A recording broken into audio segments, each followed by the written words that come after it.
देख रहे हैं एच राज न्यूज चैनल।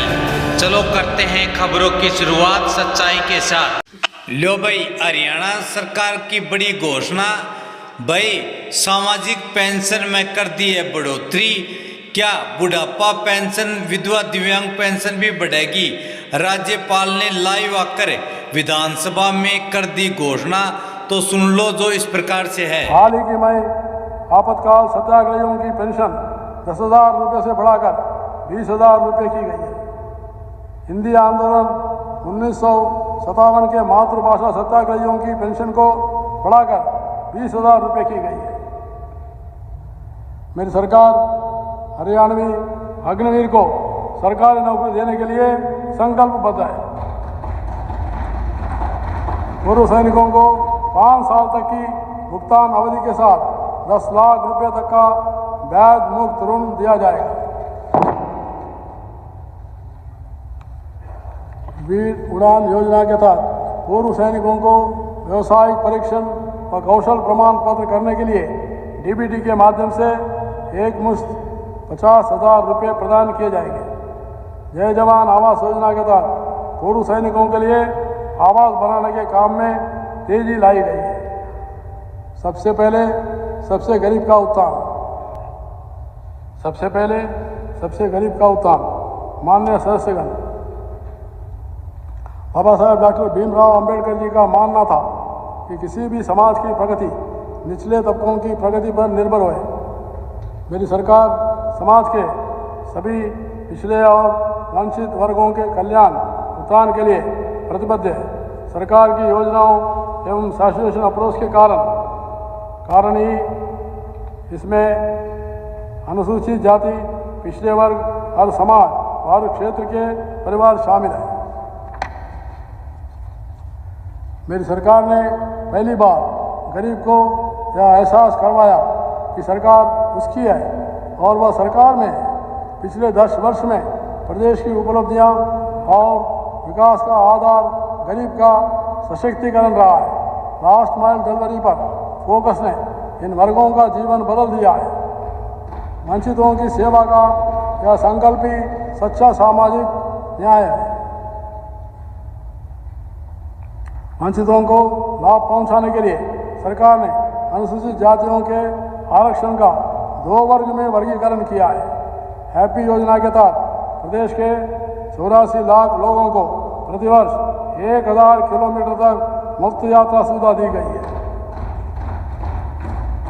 गरीब परिवारों को घर घर गृहिणी योजना में हर महीने केवल 500 रुपये में गैस सिलेंडर दिया जा रहा है। इसके लिए रजिस्ट्रेशन पोर्टल खोला गया है। इस पोर्टल पर अभी तक 12,19,000 परिवारों द्वारा पंजीकरण करवाया गया है। इनमें से अगस्त महीने में 1,92,000 उपभोक्ताओं ने गैस सिलेंडर भरवाए, जिन्हें 4 करोड़ 76 लाख रुपए की राशि सब्सिडी के रूप में दी गई है। पिछड़े वर्ग की क्रीमी लेयर की वार्षिक आय सीमा 6 लाख रुपए से बढ़ाकर 8 लाख रुपए की गई है। पंचायत राज संस्थाओं और नगर पालिकाओं में ओबीसी 20 श्रेणी को 5% आरक्षण दिया गया है। गरीब परिवारों को मुख्यमंत्री शहरी आवास योजना के तहत शहरों में 15,000 परिवारों को 30-30 वर्ग गज के प्लाट दिए जाएंगे। प्रदेश के 1 लाख गरीब परिवारों को बिजली के बिल से मुक्ति दिलवाने का सूर्य की ऊर्जा से घरों को जगमग करने के लिए प्रधानमंत्री सूर्य घर मुफ्त बिजली योजना की योजना चलाई गई है।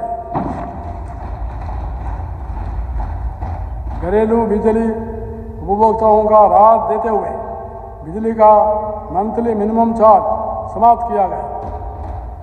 इससे 9,50,000 गरीब परिवारों को घरेलू बिजली बिलों में 2% से 91% तक राहत मिलेगी।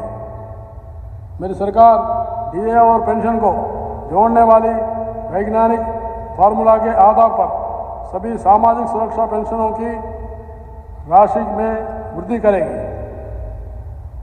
पिछड़े समाज की जातीय 36 बिरादरियों के कल्याण के लिए पर्याप्त बजट में 7 अलग अलग कल्याण बोर्ड बनाए गए। शहरी और ग्रामीण क्षेत्र में गरीबों के लिए 5 लाख आवास बनाए जाएंगे। देश के किसी भी सरकार की कॉलेज से इंजीनियरिंग की पढ़ाई करने वाले अनुसूचित जाति के हरियाणा के विद्यार्थी को पूर्ण छात्रवृत्ति दी जाएगी और पिछड़े वर्ग को अधिकतम 20,000 रुपये तक 10,000 रुपये ट्यूशन फीस और 10,000 रुपये डेवलपमेंट फीस छात्रवृत्ति दी जाएगी। स्वास्थ्य और आयुष माननीय सदस्यगण, किसी भी समाज की प्रगति उसके सदस्यों के स्वास्थ्य पर निर्भर करती है। इसलिए मेरी सरकार हर व्यक्ति को स्वास्थ्य सेवा उपलब्ध करवाने का काम कर रही है। हरियाणा राज्य ने अपने सभी नागरिकों को जिनकी पारिवारिक वार्षिक आयु 1,80,000 तक है, चिरायु आयुष्मान भारत योजना के तहत 5 लाख रुपये वार्षिक तक की मुफ्त इलाज की सुविधा प्रदान की गई है। साथ ही चिरायु योजना के विस्तार के अंतर्गत राज्य के सभी परिवार जिनकी वार्षिक आय 1,80,000 से 3 लाख तक है, उन्हें 1,500 रुपये के वार्षिक अंशदान पर इस योजना का लाभ प्रदान किया जा रहा है। अब इसे बढ़ाकर 10 लाख रुपये वार्षिक किया जाएगा। प्रदेश के हर परिवार के 70 वर्ष से अधिक आयु के सदस्यों को 5 लाख रुपये के मुफ्त इलाज की सुविधा भी प्रदान की जा रही है। हर्ष का विषय है कि मेरी सरकार ने 18 अक्टूबर 2024 से प्रदेश के सभी किडनी रोगों से पीड़ितों को मुफ्त डायलिसिस की सेवाएं प्रदान की है। इस समय डायलिसिस की सुविधा 20 जिला अस्पताल तथा करनाल, नूंह व रोहतक के मेडिकल कॉलेजों में उपलब्ध है। जल्दी इस सुविधा का विस्तार प्रदेश के सभी मेडिकल कॉलेजों में किया जाएगा। मेरी सरकार मेडिकल कॉलेजों में सीटों की संख्या बढ़ाकर 3,500 करेगी। वहीं हर जिले के सिविल अस्पताल में ICU का निर्माण किया जाएगा।